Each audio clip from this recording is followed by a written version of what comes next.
Hello everyone, and welcome to 6ixandout. Today we will introduce the first episode of a new series on the channel called #NoStupidQuestions. #NoStupidQuestions is a show that seeks to answer some of the most common cricket-related questions asked by fans, new and old, from around the world. Today we have 5 different questions, including why do fielding teams change ends after every over? And why can't cricket be played in the rain? So let's get started. Question 1. Why do teams change ends in cricket after every over? For a person that's only ever played backyard or gully cricket, or even only ever seen the game on TV, they might not know this, but at the end of every over, the fielding side changes ends to bowl from the other side of the wicket. Now firstly, there's a practical reason to this, and that is to use the pitch evenly on both sides. The pitch is mainly grass and dirt, and if the team bowls from one end only, that end of the pitch will wear much faster than the other, which leads to changes in bounce and turn. Don't forget that both teams have to bat and bowl on this, so using both ends makes full use of the pitch and helps to keep the game fair with no sudden changes in playing conditions. But secondly, it unlocks many strategic factors in how the game is played. For instance, most grounds are not symmetrical. There is often a shorter and a longer side to each ground. So when you change ends, a side that might have been too long to hit a boundary to suddenly becomes much easier. Many batters have a favoured side to hit to, and they may try to go for big shots only when their favoured shots are hitting to that shorter side. This is also affected by weather conditions like wind. The direction and strength of the wind may tempt a batsman to target one side of the ground over another. The fielding side might also see this and place a fielder on the boundary just in case their shot doesn't make it. Bowlers themselves use the wind to help with drift or movement in the air, especially spin bowlers. Lastly, most competitive cricket pitches are made of organic material and are not all the same. One end might have cracks in the surface, meaning the ball bounces in different angles, whereas another end might be harder and allow the ball to bounce higher than expected. Experienced teams see these advantages and plan accordingly. They'll bowl specific bowlers at specific ends to make use of all the factors we've discussed here. All in all, it might seem like a small, potentially inconvenient aspect of the game, but it unlocks so many layers of strategy that makes the game all the more interesting to watch.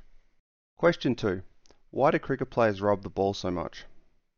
Now you'll often see cricket players rubbing the ball on their pants, typically on their back upper leg or the crotch area, leaving an almighty stain. That would probably make dry cleaners see dollar signs, or parents flee in horror. See, when a new ball is used at the start of play, it comes all nice, shiny and hard. Fast bowlers love them because the new balls typically swing and are generally harder for batsmen to hit. But as the game goes on, the condition of the ball gets worse.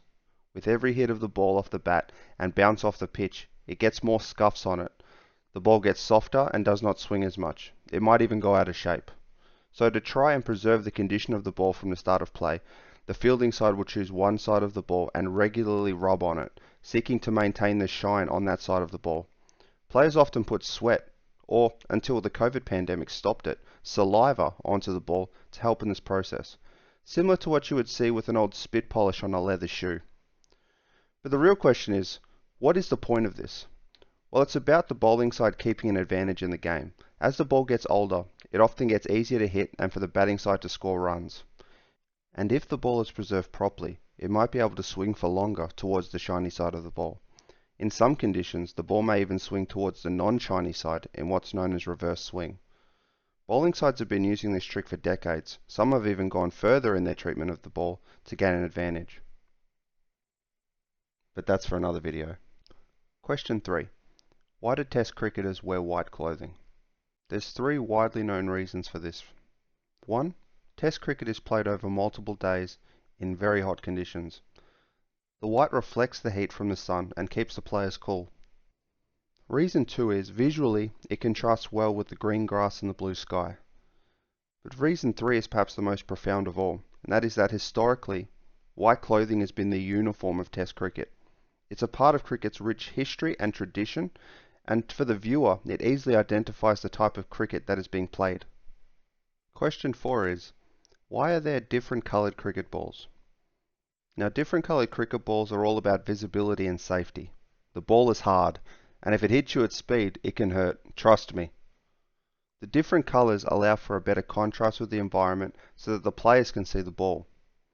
A red ball is used because it contrasts well with the white clothing, the bright sky and the green grass that is seen during Test cricket. A white ball is used in one-day and T20 games because it's easier to see against the coloured uniforms and the black night sky.